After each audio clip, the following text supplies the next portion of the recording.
બાળકો કેમ છો બધા મજામાં ને? બાળકો આજે આપણે ધોરણ 5 વિષય આસપાસમાં આગળ છે અભ્યાસ કરીશું. આજે આપણે પ્રકરણ 2 જો સાપ અને મદારીમાં એનું રિવિઝન આગળ વધારીશું. કે ચાલુ કરવાનું છે? હા, ચાલુ કરવાનું છે ને? જો બાળકો કેવો સરસ પાઠ હતો ને, સાપ અને મદારી. તો આપણે એમાં મદારીઓ વિશે સમજ્યા હતા અને એના વિશે જાણ્યું હતું. પછી સાપ, એમના વિશે પણ આપણે શું કર્યું હતું? જાણ્યું હતું કે ઈ કેવી રીતે અને શું કામ કરે છે, ક્યાં ઉપયોગમાં આવે છે, બધું થોડી માહિતી બધાની આપણે પાઠમાં સમજ્યા અને મેળવી હતી. તો આજે આપણે બધું ખાલી એકવાર શું કરવાનું છે? ફરી યાદ કરવાનું છે. તો બાળકો આમાં ચાલુ ક્યાંથી થયું હતું? ક્યાંથી? આર્યનાથથી ને? કે નહીં? કહો તો બધા મને. આર્યનાથની આપણે એક સ્ટોરી સાંભળી હતી ને કે આર્યનાથ છે એને બીન વગાડવાની શું હતી? કલા કુટુંબના સભ્યો પાસેથી મળી હતી. અને એ લોકો છે કે જાતિના તરીકે ઓળખાતા હતા કે કાલબેલિયા તરીકે એ જાતિ ઓળખાતી હતી. શા માટે? મદારી હતા ને, અને સાપને શું કરતા હતા? પકડીને એના ખેલ બતાવતા હતા અને એના ઝેર વિશે પણ ઘણું બધું એમની પાસે માહિતી હતી. તો એમાં એમ કે છે કે કાલબેલિયા તરીકે ઓળખાતી જાતિ એટલે કેવી કે જો જે જાતિના લોકો છે એ બીન વગાડીને સાપને છે એ નચાવી તેના પર પોતાનું ગુજરાન ચલાવતા હોય એ લોકોને આપણે શું કહીએ છીએ? કે એ જાતિને કે કાલબેલિયા કહેવાય છે. કે જેવી રીતે આપણે એમ કહીએ કે ઘેડા બકરા પાળતા હોય તો એને આપણે શું કહીએ? ભરવાડ કહીએ. ઘણા માટલા બનાવતા હોય તેને આપણે એમ કહીએ કુંભાર છે, કહીએ ને. એવી જ રીતે આ લોકો છે કે જે જાતિના લોકો બીન વગાડીને સાપને નચવતા હોય અને એમના પર જ પોતાનું ગુજરાન ચલાવતા હોય એ જાતિના લોકોને એટલે કે એ લોકોને આપણે કાલબેલિયા તરીકે ઓળખીએ છીએ. જો આ કાલબેલિયાને આપણે લોકો એટલે કે મદારી પણ કહેતા હોય છે. પછી આર્યનાથજીના છે એના દાદા વિશે કહેતા હતા. તો એના દાદાનું નામ શું હતું? રોશનનાથજી. યાદ છે ને બધાને? પછી જો એમાં આ નાગ છે એના વિશે આપણે એ પણ જાણ્યું હતું કે નાગગુફન કલા એટલે કે શું હતું? એ એક કળા હતી કે એની ઉપરથી બધા ભરત ગૂંથણ કે ભાત એટલે કે રંગોળી બનાવતા હોય એમાં પણ આ નાગગુફન કલાનો છે ઉપયોગ કરતા હોય છે. અને કયા રાજ્યમાં પ્રચલિત હતી? ગુજરાત રાજ્યમાં. યાદ છે ને? આપણા જ રાજ્યમાં કે ત્યાં છે આપણે કહીએ છીએ કે વધારે પ્રચલિત છે કે એનો જો રંગોળી ભરત ગૂંથણ દિવાલોમાં વગેરેને શણગારવા માટે થતો હતો. તો બાળકો આપણે જોઈએ કે કાલબેલિયા એના વિશે આપણે અંદર થોડી ચર્ચા કરી કે એ લોકો છે જે મદારી છે એ સાપને છે એમાં પકડીને રાખતા હતા? વાંસના ટોપલીમાં રાખતા હતા. યાદ છે ને બધાને? કે ઈ છે વાંસની ટોપલીમાં એમને રાખતા હતા. અને આ મદારી લોકો છે ઈ ક્યાંય પણ સાપ નીકળ્યો હોય ગામમાં તો એ સાપને સરળતાથી શું કરતા હતા બાળકો? પકડી લેતા હતા અને એને એની સુરક્ષિત જગ્યાએ છે ત્યાં મૂકી આવે પણ છે. અને આ કાલબેલિયા લોકો છે એટલે કે મદારી લોકો એક એનું નૃત્ય પણ હોય છે. કયું હતું? આપણે કહ્યું હતું કે કાલબેલિયા નૃત્ય હે ને. એના માટે ઈ છે બીન તુંબા એટલે કે ઈ એક પ્રકારનો એક ડ્રમ છે. આપણે ડ્રમ જોયો હોય ને એવી રીતે એક ડ્રમ તુંબા છે એ એક પ્રકારનો એક ડ્રમ છે. અને ખંજરી અને ઢોલ છે એના એ સિવાયના ત્રણેય વાદ્યો છે એનો ઉપયોગ કરતા હતા.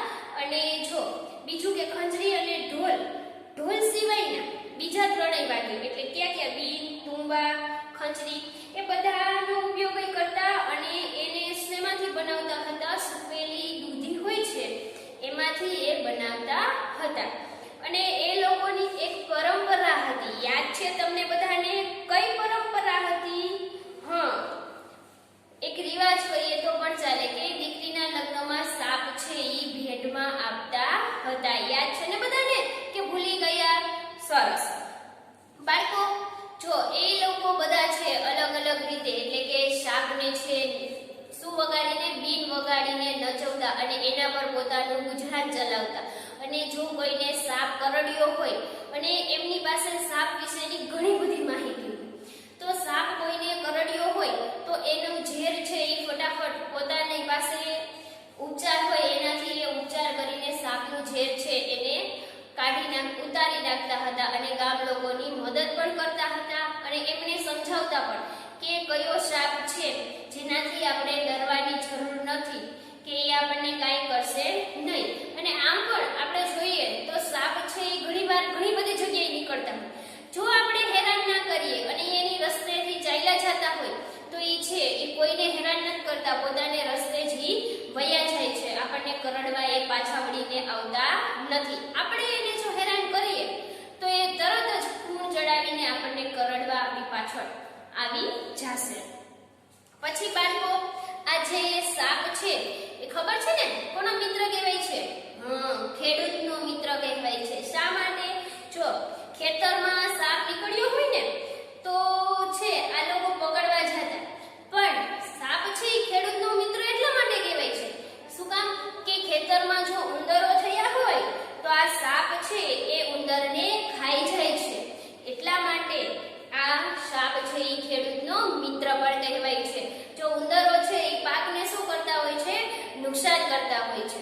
તો હવે એ ઉંદરને સાપ ખાઈ જાય તો એ નુકસાન તો કરી શકવાના નથી ને. એટલા માટેથી જ કે સાપને ખેડૂતનો મિત્ર પણ કહેવાય છે. યાદ રાખવું હા બાળકો. પછી જો ઘણા બધા પ્રાણીઓ એવા હોય છે કે જેના મનોરંજન માટે આપણે ઉપયોગ કરતા હોય છે.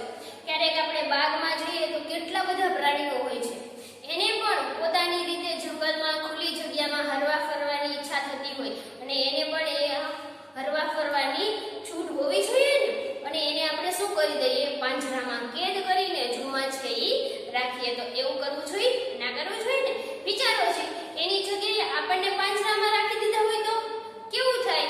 કઈ રીતે ને બધા એ પ્રવૃત્તિ અને એના સરસ મજાના આન્સર પણ લખ્યા હતા કે આપણને પણ ગમે નહીં. ના ગમે ને. તો બાળકો હવે આપણે જો આમાં આગળ છે કે બીજું શું આપેલું છે? હા એક તો ભૂલાઈ જ ગયું કે અત્યારે આપણે કઈ મદારીના ખેલ જોઈ શકતા નથી. શા માટે? કેમ કે હાલમાં છે આ પ્રાણીઓ પર કે શું રાખી દીધો છે એનું આપણે એવી રીતે ઉપયોગ કરીએ નહીં, એના માટે સરકારે પ્રતિબંધ લગાવેલો છે ને. એટલા માટેથી કોઈ પ્રાણીઓને પકડી શકે નહીં, એ પણ પોતાની રીતે વ્યવસ્થિત જીવી શકે. એને પણ છે પોતાની રીતે જીવવાનો હક મળવો જોઈએ ને. એટલા માટેથી તમે હાલમાં છે ક્યાંય શું આ સામાન્ય રીતે જે મદારી લોકો છે એને વધારે પડતા તમે જોઈ શકો નહીં. અને હવે આપેલું છે પ્રાણીઓનો મનોરંજન માટે ઉપયોગ. કે આપણે જોયું કે કેટલા બધા પ્રાણીઓ છે એને મનોરંજન માટે ઉપયોગ કરવામાં આવે છે. કઈ જગ્યાએ? તો કઈ સર્કસમાં જાય તો ત્યાં હોય સર્કસ, નેચર પાર્કમાં જાય તો ત્યાં ઘણા બધા પ્રાણીઓ હોય છે કે જેનો મનોરંજન માટે ઉપયોગ થતો હોય છે. અને એ બધાને શું કરી રાખ્યા હોય છે? ત્યાં પૂરીને રાખેલા હોય છે ને. શા માટે? કે એને પાછું આપણે મનોરંજન માટે આપણે જેવી રીતે કહીએ એ રીતે ત્યાં એ કામ કરી શકે. એટલા માટે ત્યાં એને રાખવામાં આવે છે ને. અને બીજું બધું કે ઘણા બધા પ્રાણીઓ, એમાં કયા પ્રાણીઓ છે સર્કસમાં? એમાં તમે જોયા હશે રીંછ છે, હાથી છે, એવા વગેરે પ્રાણીઓને તમે છે ઈ જોયા હશે. અને બીજા કેટલા બધા પ્રાણીઓનો છે ખેલ બતાવવામાં આવે છે, જેમ કે હાથી, રીંછ, વાઘ, ચિત્તા, પછી વાંદરા, કૂતરાઓનો પણ જોયો હશે, સાપ વગેરેનો ખેલ છે તમે જોતા હશો. પછી ઘણા બધા માણસો છે એ પ્રાણીઓને હેરાન પણ કરતા હોય છે. કઈ રીતે? એ તો તમને પહેલા યાદ હશે કે કઈ રીતે બાળકો? અરે વાહ, એ તો તરત જવાબ આપી દો કે પથ્થરા મારો છો નહીં? પથ્થર મારીને કે એને પાણી છાંટીને એની પર પાણી ફેંકે છે, કા એમને વિવિધ પ્રકારના અવાજો કરીને ત્યાંથી શું કરે છે? દૂર કરી દે છે ને એને પ્રાણીઓને હેરાન કરવામાં આવે છે. તો જેવું આપણે કરવું જોઈએ નહીં. કરવું જોઈએ બાળકો? ના કરવું જોઈએ. પછી એમાં આગળ જોઈએ તો રબારી લોકો છે એ પણ પશુ આધારિત શું કરે છે? ગુજરાન ચલાવે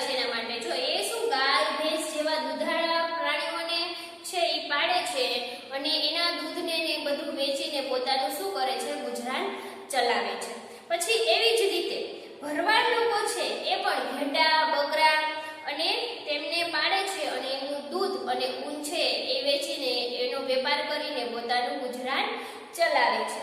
તો આવા ઘણા બધા પ્રાણીઓ છે કે જેના દ્વારા મનુષ્ય છે એ પોતાનું ગુજરાન ચલાવે છે. મરઘા છે, પછી ભારવાહક તરીકે ઘણા બધા પ્રાણીઓનો ઉપયોગ કરવામાં આવે છે. ગધેડા, ઘોડા વગેરે એવા પ્રાણીઓ હોય છે એનો પણ ઉપયોગ કરે છે. શાના માટે? પોતાના ગુજરાન માટે. એટલે પણ આપણે કહી શકીએ ને, જો પ્રાણીઓ આપણા ગુજરાન માટે પણ આપણને મદદરૂપ થાય છે.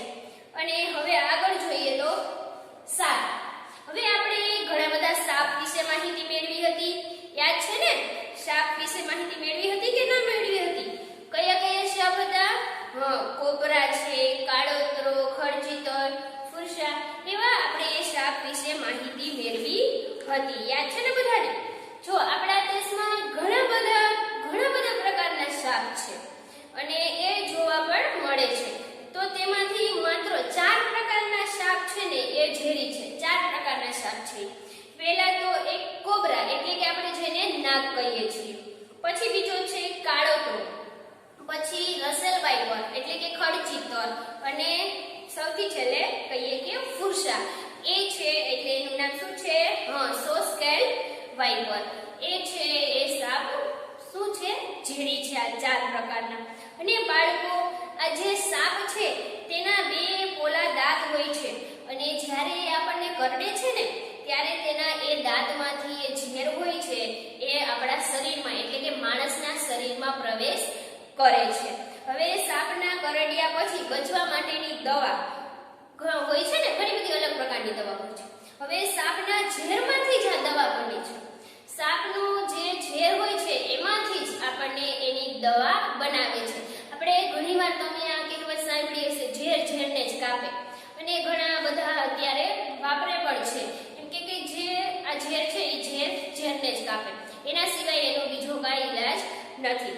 તો આમાં પણ સાપના ઝેરમાંથી આ દવા બનાવવામાં આવે છે. એ મોટે ભાગે તે દવા ક્યાં મળે છે? સરકારી દવાખાનાઓમાં મળી જાય છે કે ત્યાં હોય છે. એટલે બાળકો, આપણે જોઈએ તો ઘણું બધું છે કે જે આપણે જાણતા પણ હોતા નથી અને જાણવાનો ક્યારેય શું કરીએ છીએ? પ્રયત્ન પણ નથી કરતા, પણ કરવું જોઈએ ને. જો આ આપણને એમ કીધું હોય કે બધા પ્રકારના સાપ ઝેરી છે, તો અત્યારે જ કીધું ના, બધા પ્રકારના સાપ ઝેરી નથી. તો પણ આપણે સ્વાભાવિક છે કે ક્યારે પણ સાપ નીકળે ને તો આપણે તરત ડરી જ જવાના છીએ અને કાચે સીધા આપણે એને મારવા પહોંચી જઈએ છીએ. પણ સાપ છે એ આપણને હેરાન એકદમ તો કરે નહીં. જ્યારે આપણે એને મારવા જશું ત્યારે એ આપણને કરડવા આવશે. બાકી એ જે રસ્તે જ્યાં જાતો હશે ને ત્યાં એની મેળે વયો જશે. આપણને રસ્તામાં કોઈ જ વસ્તુ આપણને નડે તો આપણે એને કેવી તરત સાઈડમાં કરી દઈએ ને, બસ આ પણ કંઈક એવું જ કરે છે. અને બીજું કે આપણે ગમે ત્યારે કોઈ પણ પ્રાણીને હેરાન કરીએ ને તો એ આપણને સામે હેરાન કરવા આવે છે. કેમ કે આપણે જ જોઈ લઈએ, આપણને કઈ વસ્તુ છે એ નડતી હોય કે કોઈ વ્યક્તિ હેરાન કરતો તો પહેલો વિચાર એવો આવે કે હવે હું તમને જોઈ લઈશ. પણ એવું કરવું જોઈએ નહીં, થોડુંક શાંતિથી વિચારવું જોઈએ ને. પછી બાળકો, હવે આગળ આપણે છેલ્લે જોઈએ પશુ આધારિત વ્યવસાય કરતા વ્યવસાયકાર.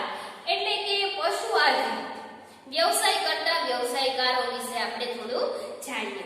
જેમ કે મદારીની જેમ જો રબારી છે, ભરવાડ છે, માછીમાર છે, મરઘા પાલક અને પશુપાલક છે, એ બધા શેના આધારે ગુજરાન પોતાનું ચલાવે છે? પ્રાણી પર જ પોતાનું ગુજરાન છે એ નિર્ભર છે. પછી એવી જ રીતે કે માછીમારો છે એ શું પકડે છે? માછલાઓ પકડીને પોતાનું ગુજરાન ચલાવે છે.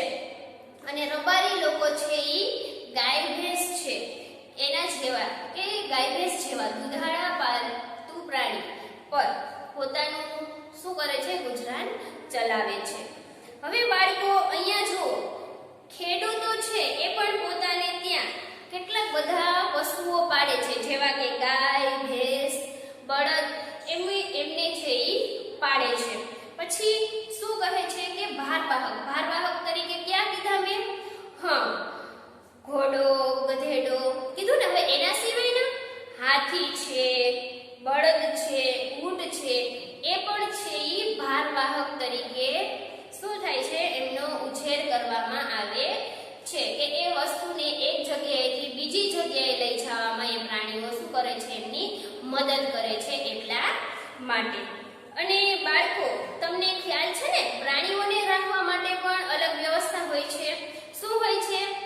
હા, એમને જેને પાયડા હોય એમની ઘરની આગળ કે પાછળ પ્રાણીઓ માટે રહેવા માટે વાડાની વ્યવસ્થા હોય છે. અને એ લોકો બીમાર પડે તો એમને દવાખાને લઈ જવામાં આવે છે. કહો તો બધા મને. હા, ક્યારેક લઈ જવામાં આવે છે, પણ ક્યારેક એમના ડોક્ટરને શું કરે છે, ઘરે જ બોલાવવામાં આવે છે અને આ જે પ્રાણીઓ છે એમની સારવાર કરવામાં આવે છે. તમે બધાએ સાંભળ્યું પણ હશે કે પ્રાણીઓના પણ ડોક્ટર હોય છે, કેમ કે એ લોકો પણ બીમાર પડે છે.